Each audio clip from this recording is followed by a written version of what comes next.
Teacher. Yes, Bobby, what is it again? I've been thinking for a long time now. Why do some poor young men who are already struggling to take care of themselves go ahead and marry poor dependent girls, and then both of them become poor couples and still give birth to many children they cannot provide for? That is a big question, Bobby. Hope you are not trying to insult my ancestors this morning. Teacher, I'm not asking because I'm curious. I'm asking because I'm the sixth child of my poor parents.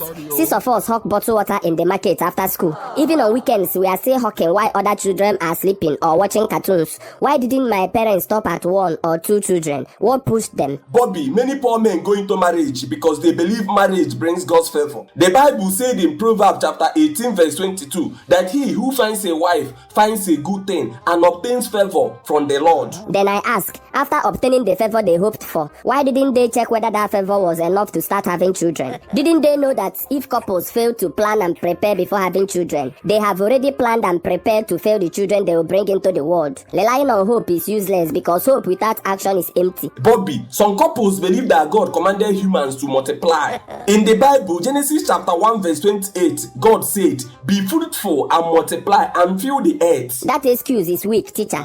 After all, God didn't say, even if you are poor, scatter children everywhere. When couples give birth to the first child and see their condition is not improving, and then the second child comes and things get worse, why can't they stop there and use their common sense to reason that if God wanted them to multiply, he would first multiply their food instead of their poverty?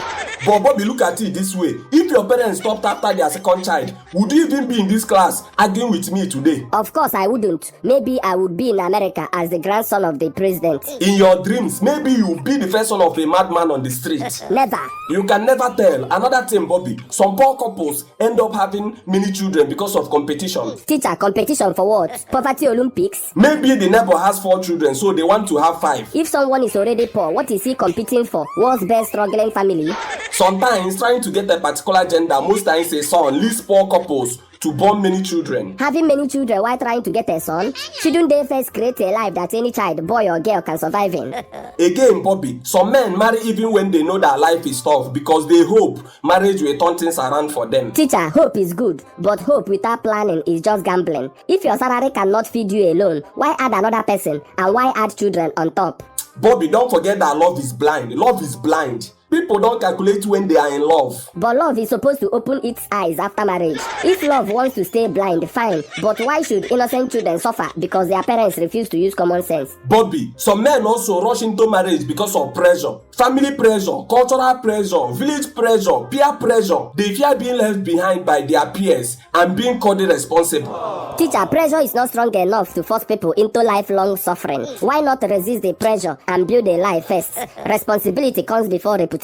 Bobby, life is not always logical. People take risks. Some believe that once they marry, they will find a reason to work harder and succeed. Teacher, working harder is not the same as working wisely. My father works hard. He leaves the house early and comes back late and tired. Yet every day, my family still shares one piece of meat like we are dividing inheritance. Hard work without planning leads nowhere. If hard work alone solved poverty, my family would be billionaires by now.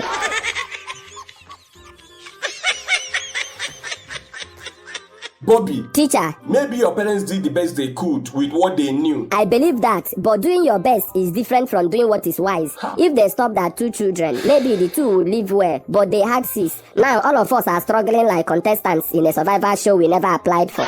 So what is your marriage advice to people, Mr. Philosopher? Simple and clear. If you don't have money, don't rush into marriage.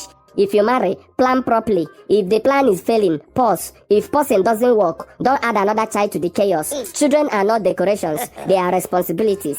Honestly, your points are strong, Bobby, but life is complicated. Teacher, life is only complicated when we refuse to think. Let people think before they rush into marriage. Let people think before they give birth. Let people think before they multiply. Let people think before they bring innocent children into a life of hunger, hustling, and hawking in the streets when they should be enjoying childhood.